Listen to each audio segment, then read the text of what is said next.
Really, man? Killing babies to save on gas?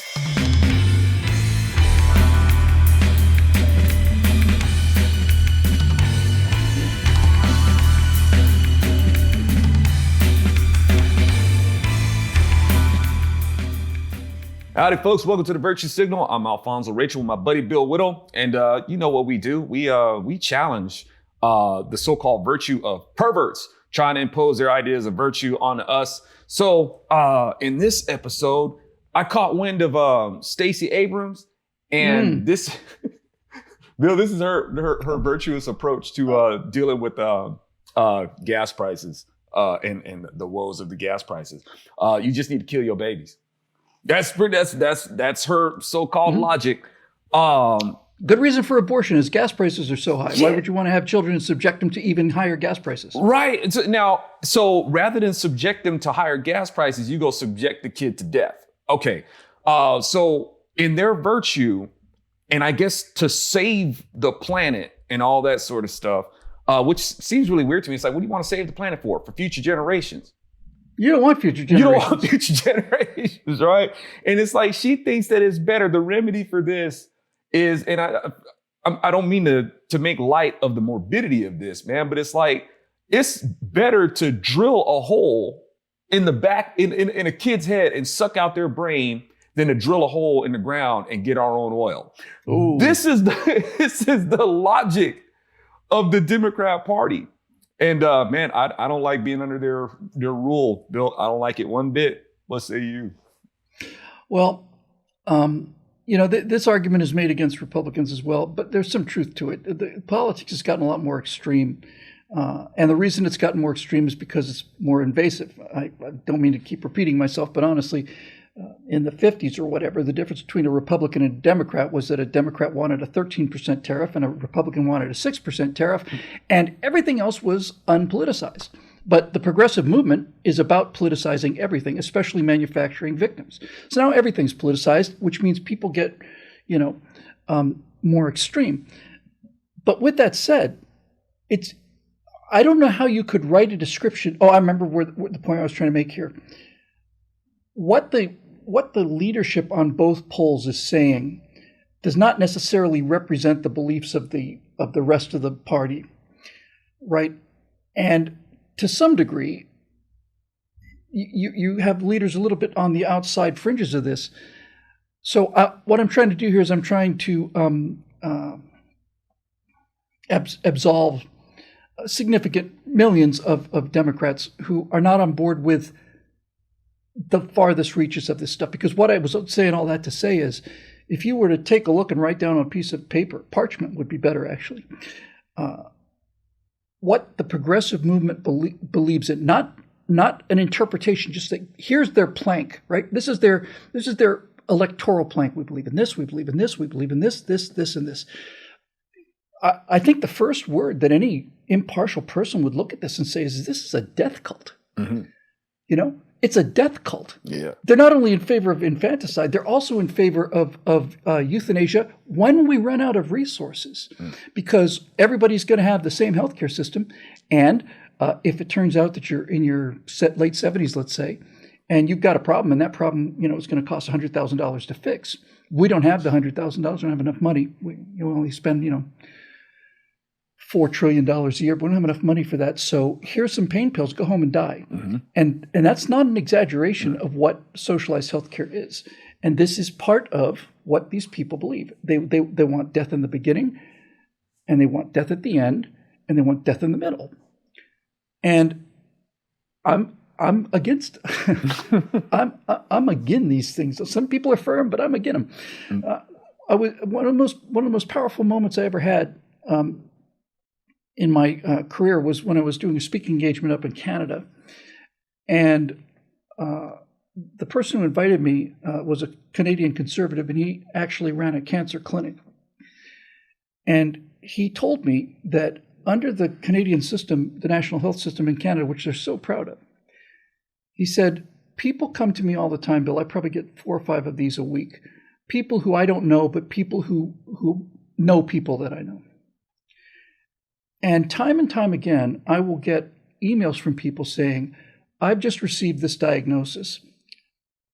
The nationalized healthcare system has said, here's your pain pills, go home and die. Is there anything you can do for my wife or my daughter or whatever? And his reply was something that just burned itself into my mind. He said, under the socialized healthcare system, when the government decides that you're dead, you're dead. He said, in America, you're not dead until you're in the ground. University of Tennessee is doing some pioneering research on this particular kind of cancer. They're showing a 68% improvement rate or survival rate. It's still experimental, but it's something that might actually help. There's a chance that you can live. And in fact, there's a decent chance that you can live. And just to go to the whole death cult thing, I remember it's getting to be 4 or 5 years ago now, a British boy was in the national health system in England, and he had this very rare and ultimately fatal disease. And an American specialist who treated these things successfully for quite a long time offered to treat this boy for free. And the parents wanted the boy to go to America so that they could save their child's life. And the British government wouldn't let the kid out of the hospital, wouldn't let him out. It was no cost to the state. It was actually relieving the state of a burden. You don't have to take care of this kid anymore. They wouldn't let him go. The parents tried to rescue him from the hospital. They wouldn't let him out. And that boy eventually died. And he wouldn't have died, said the doctor, if I had gotten to him earlier. And the reason this is so important is the state in that particular case, and we're not talking about communist China or Soviet Russia. We're talking about Great Britain. The state decided that it was more important that this child die than any negative reflection on our system of healthcare should occur. Yeah. So go home and die. And yeah, man, it's a death cult. And I think it's becoming clearer and clearer to everybody. And this thing's starting to peel hard. And we're seeing Democrats who don't want to be part of a death cult switching to Republicans, but we don't see any Republicans who do want to become part of a death cult switching over to the left. Yeah, it's and unfortunately, those Republicans kind of stay in and they don't really, hold the line as much, because a lot of this, it's how this stuff is just coming to pass is it's part of the selfish force of the Democrats, and Republicans just, really not dropping ball, not holding the line. But I mean, one of the reasons why abortion is legal in the first place is because of Republicans. On the Supreme Court, that's who gave the order. So even by their interpretation, I think Rehnquist was the only one who dissented on it. It's like, no, we're not doing that. But the other Republicans did. So that's why we have abortion in America. Unfortunately, I'm glad to see more Republican voters standing against it now. But, man, we sure could have used that opposition back then.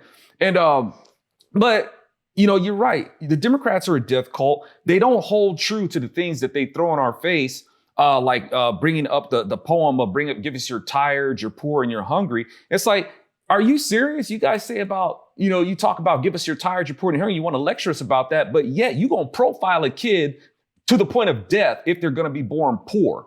That's their answer. We don't want the kid to be born poor. We don't want this kid to have to endure high gas prices. So your answer is to kill them when you just said, give us your tired, your poor, and all that sort of stuff. And your huddled masses. Don't forget the huddled masses either. It's like, okay, the huddled masses, but you want to condemn the kid to death because it's a huddled mass of cells, right? So it's like all this stuff that they put out there with the hypocrisy and these narratives that they have, it just doesn't add up. And it's like trying to reason with them is like talking to a brick wall. But the saddest thing for me, Bill, the saddest thing is that people like Stacey Abrams can go into churches and go into church house and say this stuff like this, despite their whole position. Without being chucked out the door. Right. No separation. Yeah. One, not chucked out by the church. Hey, you need to get out of here with that. No, they invite her in, even with them saying it's like a drag queen. Right, and a drag queen, while saying separation of church and state, but it's okay for you to go in the church house and politicize these things. And an insult to it, beyond the insult to the faith as it is that Stacey Abrams is considered more of a Christian than I am. Which I doubt. Well, famed election denier Stacey Abrams is just the other show we did this week was on the mental imbecility of the top Democratic leaders. And You can add Stacey Abrams in there to lower the average IQ by just a little bit more. But yes, look at all of their policies and look at their attitude towards common people. I frankly think that the Democrats, now that while they're retaining political power, ought to go to the Statue of Liberty sign and say, temporarily closed. And the reason it's temporarily closed, the give us your poor, your huddled masses yearning to breathe free, is that we don't need to import those people anymore. We're going to turn American citizens into poor, huddled masses yearning to be free. We'll be able to manufacture them domestically. We don't need to import this stuff anymore. That seems to be their goal. Pete Buttigieg said famously, when asked about $7 gas prices in an interview, he said, well, what about the good side? The good side? He said, yeah, this is going to drive people to electric cars.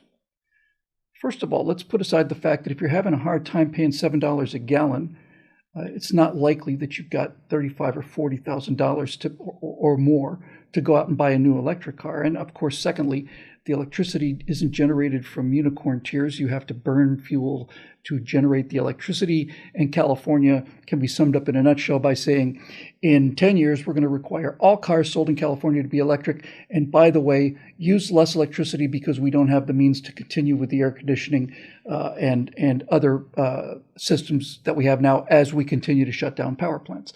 Those statements came out in the same week. Mandated electric cars in California by 2035 or whatever, and our electrical grid cannot handle the current load. Therefore, don't set your air conditioner to 86 in the summer and that kind of thing.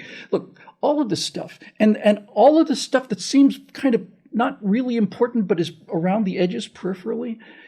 Having celebrities talking to us about eating bugs and worms and how good that is, and some of these mysterious fires at meatpacking plants and all of this stuff is designed to destroy the middle class. That's what it's there for. It's designed to turn the middle class into poor people.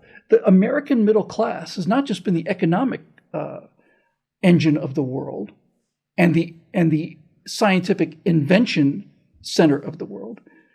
The American middle class and the independence of a middle class and the size of it is the essential bedrock of freedom for the planet, is the American middle class. And it's their goal. You don't have to, this is not up for discussion. You can see it in California. I have made as many attempts as I possibly could to find an other rationale for this, but there aren't any. They're all excluded. What they want is, they want to create a society in California where anybody who is not going to go along with eating bugs and walking to work will leave. And you say to yourself, well, those are the productive people. That's going to destroy the tax base. They don't care. They're not hurting for money. They want a society where they are the aristocrats in their castle, and everybody else is a serf or a peasant or a slave producing stuff for them. And when you look at all of these policies, which are all tied into this global warming thing, climate change is the linchpin. I've been saying this for a long time. Climate change is the entire operation. If you take climate change out of the picture, then you no longer need green energy and solar farms and wind farms. You no longer need electric cars. You no longer need public transportation. You no longer need to eat worms instead of beef. You no longer need to do any of this stuff that they are using to control people. And they're doing it by controlling the information and controlling the emotional message. It's important to remain fair in these things. And when I say remain fair, what I mean by that is your average Democratic voter believes in these things and is going along with these things. And you have to sometimes stop and say, how would they know any different? Right? If everything they hear on the news and everything they hear on social media is that this is true, this is true, this is true, this is true, and any dissent is squashed, it takes a special kind of a independent mind to say, well, if all of this stuff that these guys are saying over here is garbage, why are you squashing him? Why are you silencing them? Why are you canceling them? If what they're saying is garbage, should be easy to defeat in open debate. So it's the control of information and emotion that is the lever. It's not machine guns. which, if you think about it, is actually an advantage. And the disadvantage is we don't know how to fight against assaults on reason and emotion, assaults on reason driven by emotion. So this also makes sense. They have taken the pathway of least resistance. They know that they can't do what other totalitarian regimes have done in the past, which is kick down doors, take people away, take them out and shoot them. I've been writing a lot about that lately. So they have to try something else. And this is what they're doing. But it's still a death cult. And it's still driven by the same thing, the aristocratic fundamental need to not only look better than other people and feel better than other people, but to be better, to be the ones that are, oh, look, he must be the king. He hasn't got shit all over him. That's what they want. Yes, indeed, man. And they are indeed a death cult. And death cults have been around for a long time, right? And I mean, as sophisticated, and people talk about, when they talk about the faith and stuff like that, they think that this is like some archaic or primitive mindset. And I'm like, no, actually, it stands the test of time in terms of the biblical narrative. It stands the test of time. And these people have been talked about and have been warned about for a long time. When you have those who to this day, the intellectuals, the sophisticants, right? Like your Stacey Abrams or like your Bernie Sanders. People love Bernie Sanders. Bernie Sanders. Not mine. Yeah, I hear you, man. But they flat out told you. These people speak as the high priests of terror. All right, they're pagans in earth worship. Bernie Sanders, like, to save the planet, to appease Mother Earth. Yeah, we should keep abortion legal. Keeping abortion legal is going to save the planet. Really? When you got Stacey Abrams, making the statements that she's making. All these people are talking about an appeasement for the idol of Earth. And you should only consult with the experts. This should only be between your doctor and all that sort of thing. Yeah, that was the same kind of stuff that they said thousands of years ago when they were sacrificing their babies to the priest, sacrificing them in the service of Moloch, in the service of Baal. Same stuff. Oh, this is only between you and the priest. They're the experts. Don't question the experts. The science is settled. We've been doing that. So it's unfortunate that in this generation where we have these people who are so smart and so woke and all that sort of stuff, it's like you can't see that you're making the same mistakes that caused the collapse of nations before. All right, then. So folks, man, let's not repeat the same. Let's see it for what it is. This stuff goes in cycles. We're not dealing with anything new. And let's be, on the actual truthful, enlightened end of it. And not let this craziness take over us. I mean, really, man? Killing babies to save on gas? Are we going to become like that nation that was burning babies in that furnace to keep that hospital heated? Hey, let's not be those people. That should be the new Republican slogan. Really, man? Really? That should be it. That should be on the bottom of our logo. Really, man? Yeah, elephant, like looking at you sideways, like. Serious? We got somebody does graphics out there. Somebody's going to hook us up with that. All right, y'all. For Bill Whittle, I'm Alfonzo Rachel. Thank you so much for tuning into the Virtue Signal. Share button, BillWhittle.com. Come support. We thank you. Good night.